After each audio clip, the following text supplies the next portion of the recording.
This week, AMD releases the Ryzen 7 9850X3D, Apple unveils a next-generation AirTag, and Google releases a massive AI update for Chrome. All of that and more today on QuickBit. Kicking off this week, reviews are out for AMD's Ryzen 7 9850X3D. Initially unveiled at CES a few weeks ago, the Ryzen 7 9850X3D is posed as an upgrade to the already popular Ryzen 7 9800X3D. The 9850X3D boasts a 5.6 GHz boost clock, 400 MHz faster than the 9800X3D's 5.2 GHz boost clock. Performance between the two chips in real-world testing, however, are small, with the 9850X3D scoring marginally better than the older 9800X3D. In Cinebench single-core test performed by Wired, the 9800X3D scores 2,240 points compared to the older chip's score of 2,138, roughly a 5% performance difference.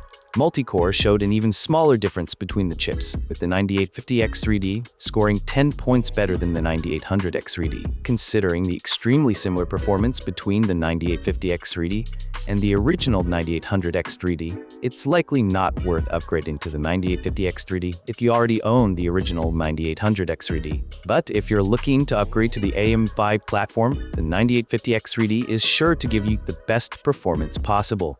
Orders for the 9850X3D are available now via all major retailers for $499 USD.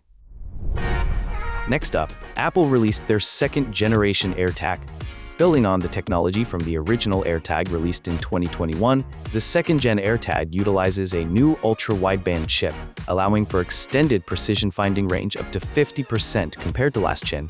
The tracker also includes a new Bluetooth chip, expanding the range at which objects can be located. Also, for the first time, AirTag allows for users to use precision finding on Apple Watch Series 9 and Apple Watch Ultra 2 and later. With an updated physical design, the second-gen AirTag boasts a 50% louder speaker as well, allowing users to hear it from up to 2 times farther away, according to Apple. The second-generation AirTag comes in at the same $29 MSRP of the first generation, with a 4-pack priced at $99, available for order today. Next up, Google doubles down on Gemini, this time releasing Gemini integration directly into Google Chrome. The new Chrome update gives the browser a dedicated Gemini button in the top right corner, allowing for direct access to the popular chatbot. In a press release, Google also showed off Gemini's ability to recall knowledge from past conversations, send emails directly from Gemini, and introduced a brand new feature called Chrome Auto Browse. Exclusive to AI Pro and Ultra subscribers, Chrome Auto Browse can research topics in your browser and even shop for you based on your prompts. Along with access to Google's top-of-the-line Gemini 3 models, Nano Banana, Google's flagship image generator, is also built into the new Gemini UI. Google has also implemented new protective measures to ensure Gemini asks for confirmation before making purchases or posting on social media. Definitely some cool stuff. Now for some quick tidbits, the specs for Samsung's Galaxy A57 have been leaked.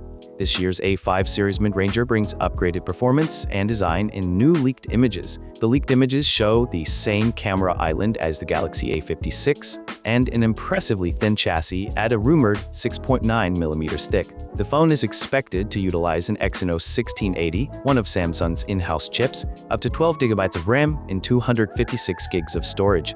The rest of the phone seems to be similar to previous years, with no major upgrades to the cameras and the same 5,000 mAh battery with 45-watt fast charging. The A57 is to ship with Android 16 and, while not available for orders just yet, the A57 is expected to make its debut in February for a rumored $500 price range. Moving on with yet another Samsung headline, with less than a month until the rumored Galaxy S26 event, leaked renders have surfaced online showing the 2026 flagship design. Leaks suggest Samsung might be adopting some sort of built-in privacy screen into the S26 series, implementing a camera island similar to that of the Z Trifold, and adding official support for Qi 2 wireless charging. The phone is also expected to pack a custom version of the latest Snapdragon chip. The S26 series is expected to be released in February alongside the Galaxy Unpacked event. And for our last headline for today, NVIDIA has brought native support to GeForce NOW to the Linux platform, starting with the popular distribution, Ubuntu. In a press release Thursday the 29th, NVIDIA announced that GeForce NOW, NVIDIA's cloud gaming service, is now available in beta on Linux operating systems. Alongside the new support comes 10 new games available on GeForce NOW.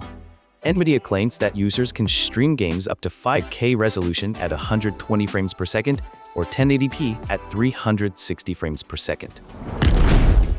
And that wraps up this week's biggest tech news. Thanks for watching, and we'll see you next time.